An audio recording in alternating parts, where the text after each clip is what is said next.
శ్రీమాత్రే నమః. సనాతన వేదం ప్రేక్షకులకు శుభాశీస్సులు. భారత్ పాక్ యుద్ధం. ఈ యుద్ధం అరడంతోటే మన భారతదేశంలోని ప్రజల్లో ఎక్కడలేని మానవతావాదం పుట్టుకొచ్చింది. మన భారతదేశం డెమోక్రటిక్ కంట్రీ కాదని లేదు. ప్రతి వారికి కూడా భావ ప్రకటన స్వేచ్ఛ ఉంది. వారి ఒపీనియన్ని వాళ్ళు తెలియజేయచ్చు. కానీ మన దేశంలో ఉంటూ మన వేలితో మన కన్ననే పొడిచినట్లుగా ఎంతోమంది మాట్లాడుతున్నారు. ఇలా మాట్లాడే వాళ్ళందరికీ ఈ ఇన్సిడెంట్ ఒక సమాధానం అవుతుంది. ప్రతిసారి కూడా పాకిస్తాన్ భారత్ను దొంగదెబ్బ తీస్తూనే ఉంది. అదే ఇన్సిడెంట్ మళ్ళీ నిన్న రాత్రి కూడా రిపీట్ అయింది.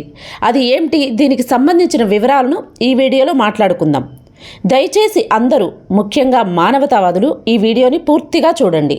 యుద్ధం జరగడం మంచిది కాదు. నిజమే, యుద్ధం జరగడం ఎవరికీ కూడా మంచిది కాదు. ఇరు దేశాలకి కూడా యుద్ధం జరగడం అనేది మంచిదే కాదు. మరి ఈ యుద్ధాన్ని మొదలుపెట్టింది ఎవరు? పహల్గాం దాడిని మనం ఇంకా మర్చిపోలేదు కదా. ఒకప్పుడు మిగతా స్థలాలకి వెళ్ళినట్లుగా మన దేశంలో ఉన్నటువంటి కాశ్మీర్కే మనం స్వేచ్ఛగా వెళ్ళలేకపోయాం. మోడీ గారి ప్రభుత్వం వచ్చాక ఆర్టికల్ 370 రద్దుతోటి మనం కూడా స్వేచ్ఛగా కాశ్మీర్ను చూడగలుగుతున్నాం. అంతేకాకుండా అయోధ్య రామ మందిరం చూసుకుంటే ఒక టెంట్ కింద రాముల వారి విగ్రహాలు పెట్టి ఎంతో హృదయ విదారకంగా ఉండేది. అటువంటి రామ మందిరం ఇప్పుడు చూడండి ఎలా ఉందో. ఇలా మన మోడీ గారు వచ్చాక హిందువులకు ఎంతో మేలు చేశారని చెప్పొచ్చు. ఇక ఈ పెహల్గాం దాడిలో మగవాళ్ళని వాళ్ళ కుటుంబాల ముందే చంపేస్తే అయ్యో పాపం, మానవత్వం అని ఏమి చేయకుండా ఊరుకోవాలి. మరి ఈ ఘటన గురించి ఏ మానవతావాదులు మాట్లాడరు. అప్పుడు ఆడవాళ్ళు మమ్మల్ని కూడా చంపండి అంటే వెళ్ళి మీ మోడీ గారికి చెప్పుకో అని అన్నట్ట. అంటే వాళ్ళ ఉద్దేశం ఏంటంటే ఆడవాళ్లే కదా, ఏమీ చేయలేరు, బలహీనులు అని అనుకున్నారు.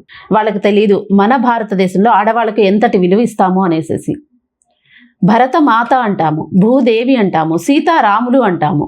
అంతదాకా ఎందుకు? రామాయణం జరిగింది ఒక ఆడదాని వల్లే, కురుక్షేత్రం జరిగింది ఒక ఆడదాని వల్లే. పాపం వాళ్ళకి ఇవన్నీ తెలియదు అనుకుంటా. నిజమే, వాళ్ళు వెళ్ళి ఆ మోడీ గారికి చెప్పారు, ఆయన విన్నారు. మీ సింధూరాన్ని చెరిపేసిన వారికి రక్త సింధూరాన్ని దిద్దండి అన్నట్లుగా చేశారు. ఆపరేషన్ సింధూర్ పేరుతో వ్యోమికా సింగ్, సోఫియా ఖురేషి అనే 2 మహిళా ఆఫీసర్స్ని పెట్టి ఏం చేశారో తెలుసు కదా. ఇక ఈ మానవతావాదులు చెప్పినట్టు రేపు మీ ఇంటికి కూడా ఎవరైనా వచ్చి కొట్టిపోతుంటే అయ్యో పాపం, మానవత్వం అని చూస్తూ ఊరుకుందాం. ముళ్ళును ముళ్ళుతోనే తీయాలి. ఇప్పుడు మన కాలుకు పుండొచ్చింది అనుకోండి, ఆ కాలు వల్ల శరీరం అంతా వ్యాపించి మనకి ఇబ్బంది జరుగుతుంది అంటే ఆ కాళ్ళు తీసేయకుండా అయ్యో పాపం అలాగే ఉంచుతామా? లేదు కదా. ముందే అనుకున్నట్లుగా మన వాళ్ళకి దయ, జాలి గుణం ఎక్కువే. కాబట్టే ఆ పాకిస్తాన్ వాళ్ళని ఎవరిని కూడా ఏమీ చేయకుండా ఓన్లీ ఆ ఉగ్రవాదుల స్థావరాల మీద మాత్రమే దాడి చేశారు. అది కదా మన భారతదేశ గొప్పతనం. ఇక కొందరు అంటుంటారు కాశ్మీరే కదా, ఒక్క ప్రాంతమే కదా, వదిలేయచ్చు కదా అనేసి. మన జగద్గురు అయినటువంటి ఆదిశంకరాచార్యుల వారు కాశ్మీర్ నుండి కన్యాకుమారి వరకు దాదాపు 3-4 సార్లు పాదయాత్ర చేసిన నేల ఇది. భరతుడు రామ పాదుకలను పెట్టుకొని రాజ్యం మేలిన నేల ఇది. మరి అలాంటి నేలను ఎందుకు వదులుకుంటాం? అవసరమైతే ప్రాణాలు ఇవ్వడానికైనా సిద్ధం, ప్రాణాలు తీయడానికైనా సిద్ధం. ఇక ఆ పెహల్గాం దాడిలో మరణించిన వారి భార్యల యొక్క ఒక్కొక్క కన్నీటి చుక్క కూడా ఒక్కొక్క అస్త్రమై, యమపాసమై శత్రుమూకలను నాశనం చేస్తుంది. నేల రాలిన భారత నారి యొక్క సింధూరం శక్తి ఇది. ఇక మనం చూసినట్లయితే గురువారం రోజు జరిగిన దాడిలో డ్రోన్స్ను మన భారతదేశం తిప్పికొట్టింది. వాటి శకలాలను పరీక్షిస్తే అవి టర్కీ దేశానికి చెందినవిగా తెలిసాయి. మీకు గుర్తుండే ఉంటుంది, 2023లో టర్కీలో భూకంపం వచ్చినప్పుడు మన దేశం నుండి మనం స్నేహపూర్వకంగా ఆహారము, మెడిసిన్స్ అలాంటివి మొత్తం పంపించాము. కానీ ఇప్పుడు ఏమైంది, పాముకు పాలు పోసి పెంచినట్లుగా జరిగింది. పాము అని కూడా పోల్చకూడదేమో, ఎందుకంటే పాముకు కూరల్లోనే విషం ఉంటుంది, మనిషికి నిలువెత్తున విషమే.